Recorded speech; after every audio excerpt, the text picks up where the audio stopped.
Hi Sarah, sorry I didn't answer your questions that you wrote, so I'm just going to read them here. Number one, by the closed face, I was having a hard time cropping out the extra part on the sides. If I zoomed in more, then the person would get cut off. I find that if I'm trying to crop off unnecessary parts of the background, I end up cutting off parts of the subject. Maybe it's my lens. So look, I think you're talking about he's had his hat out. So if you've got parts of the subject poking out, then that's part of the image. You can't get rid of them.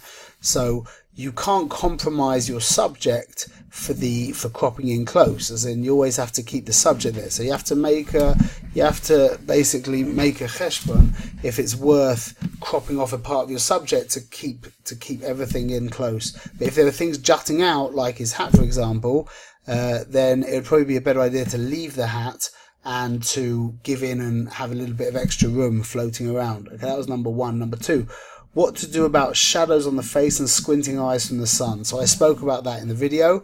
Have the sun from behind or have your subject in shade.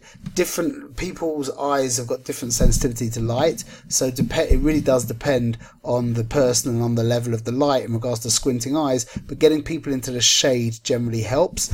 If you've got big white buildings behind, like your subject's in the shade and he's looking at white buildings, as in white buildings are behind you and the sun's bouncing off of those buildings, that's also going to cause him to squint if he's sensitive.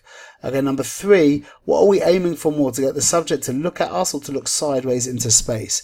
So I would say it's probably about a 90-10 or an 80-20% of looking into the camera and looking off camera.